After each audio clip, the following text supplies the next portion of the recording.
Vous savez que la Bible, c'est en fait une bibliothèque, c'est 66 livres, 39 dans l'Ancien Testament, 27 dans le Nouveau.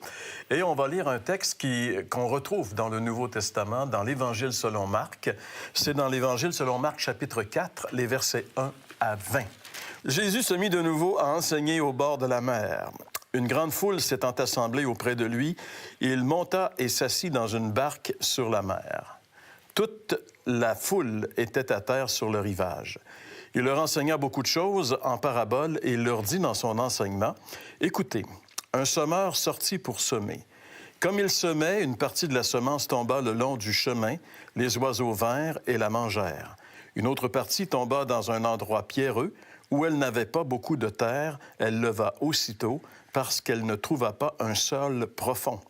Mais quand le soleil parut, elle fut brûlée et sécha, faute de racines. Une autre partie tomba parmi les épines montèrent et l'étouffèrent, et elle ne donna point de fruits. Une autre partie tomba dans la bonne terre, elle donna du fruit qui montait et croissait, et elle rapporta 30, 60 et 100 pour un. Puis il dit que celui qui a des oreilles pour entendre, entende. Lorsqu'il fut à l'écart, ceux qui l'entouraient avec les 12 l'interrogèrent sur les paraboles. Il leur dit, c'est à vous qu'a été donné les mystères du royaume de Dieu, mais pour ceux qui sont en dehors, tout se passe en paraboles, afin qu'en voyant, ils ne voient et n'aperçoivent point, et qu'en entendant, ils entendent et ne comprennent point, de peur qu'ils ne se convertissent et que les péchés ne leur soient pardonnés. Il leur dit encore, vous ne comprenez pas cette parabole. Comment donc comprendrez-vous toutes les paraboles? Le semeur sème la parole. Les uns sont sur le long du chemin où la parole est semée. Quand ils l'ont entendue, aussitôt Satan vient et enlève la parole qui a été semée en eux. Les autres, pareillement, reçoivent la semence dans les endroits pierreux. Quand ils entendent la parole, ils la reçoivent d'abord avec joie, mais ils n'ont pas de racine en eux-mêmes. Ils croient pour un temps, et dès que survient une tribulation ou une persécution à cause de la parole, ils y trouvent une occasion de chute. D'autres reçoivent la semence parmi les épines. Ce sont ceux qui entendent la parole, mais en qui les soucis du siècle, la séduction des richesses et l'invasion des autres convoitises étouffent la parole et la rendent infructueuse. D'autres reçoivent la semence dans la bonne terre. Ce sont ceux qui entendent la parole, la reçoivent et portent du fruit, 30, 60 et 100 pour un. Voilà cette parabole que le Seigneur Jésus a enseignée à ses disciples ce jour-là, démontrant clairement qu'il leur parlait. Il dit quelque chose d'assez... J'aimerais vous entendre, messieurs, sur cette phrase de Jésus lorsqu'il dit, par exemple, qu'il leur parle en parabole pour qu'en voyant, ils ne voient pas, de peur qu'ils n'entendent et qu'ils ne se convertissent et que leurs péchés soient pardonnés. C'est pas un peu un paradoxe de la bouche de Jésus? Oui, c'est sûr. Mais encore une fois, les textes, comme tu disais plus tôt, ce texte-là fait partie de toute une bibliothèque. Donc, Jésus est en train de parler en fonction de tout un passé face à Israël. Et c'est une manière aussi de nous rappeler qu'on ne se moque pas de Dieu. Et Israël, au travers des siècles, s'est détourné continuellement. C'est la seule nation qui avait été mise à part pour être sous la direction de Dieu, parce que les autres nations étaient laissées à elles-mêmes, en d'autres mots. Tandis qu'Israël avait été mis à part pour recevoir les oracles de Dieu, les prophètes, des miracles et des signes, puis des manifestations qu'aucune nation sur terre avait jamais reçues.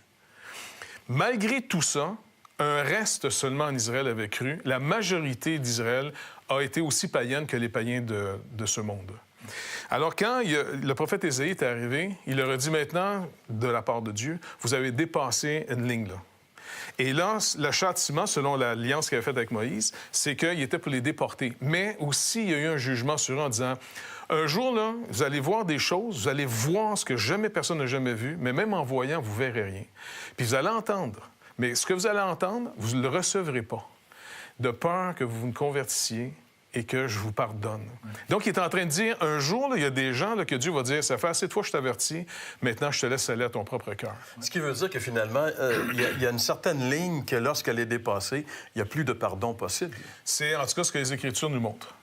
pas juste pour Israël, les nations elles-mêmes. Quand on voit dans l'Ancien Testament des nations subir des jugements terribles de la part de Dieu, c'est que Dieu nous dit qu'à chaque individu, à chaque nation, il les avertit, on a une conscience, on a un sens de justice. Personne ne peut dire « non, je ne savais pas, je ne savais pas ». Tu sais.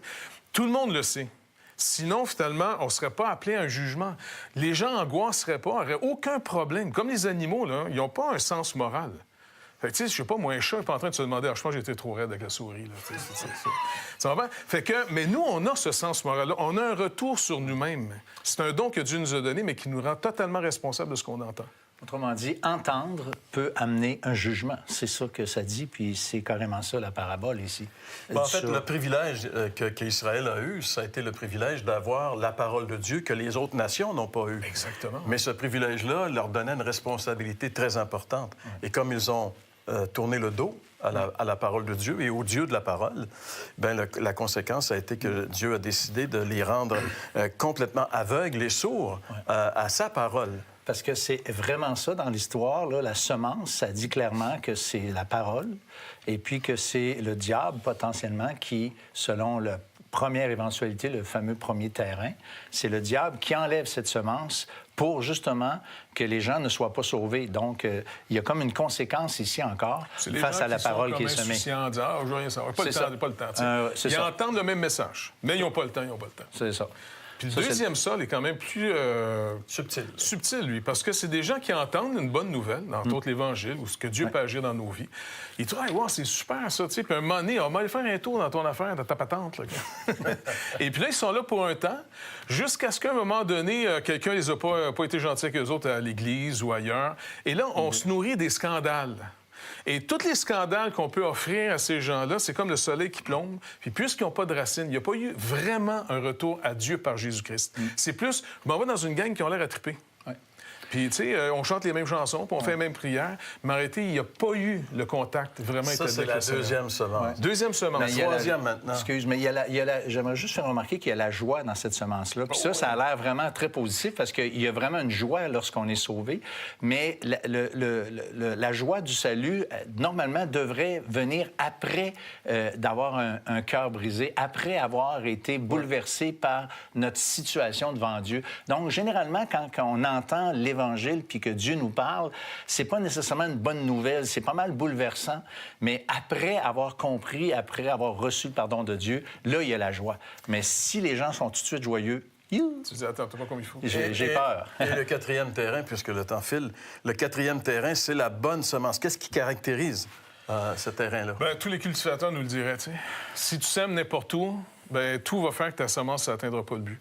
Tandis que le bon sol, c'est pas que le sol en lui-même est bon, c'est qu'il a été travaillé, il a été brisé, et puis il a été dessouché, ainsi de suite. Et souvent, quand Dieu va arracher quelqu'un du monde, il va nous travailler avant. Et c'est souffrant. Puis, comme tu disais, avant un vrai salut, où est-ce que vraiment on se tourne vers Dieu, il y a eu une passe pas évidente. Puis, tu te rappelles, on était en Israël, et puis, dans cette période-là, on était en train de faire des tournages, tout ça. Puis, on parlait ensemble comment le Seigneur avait agi dans ta vie et comment il y a eu une période assez sombre dans ta vie. Que là, tu n'étais pas loin de passer dans l'éternité. Et ça a fait un impact. En plus que tu avais la foi, tu me disais à l'époque. Tu avais commencé à croire en Dieu. Tu étais déjà croyant. Mais comment cette épreuve-là t'a pas détourné de Dieu, ou beaucoup de gens seraient détournés de Dieu? Eh bien, Jeff, par la magie de la télévision, nous allons retourner en Israël voir cette conversation entre toi et François. Et puis, t'es passé dans le bout.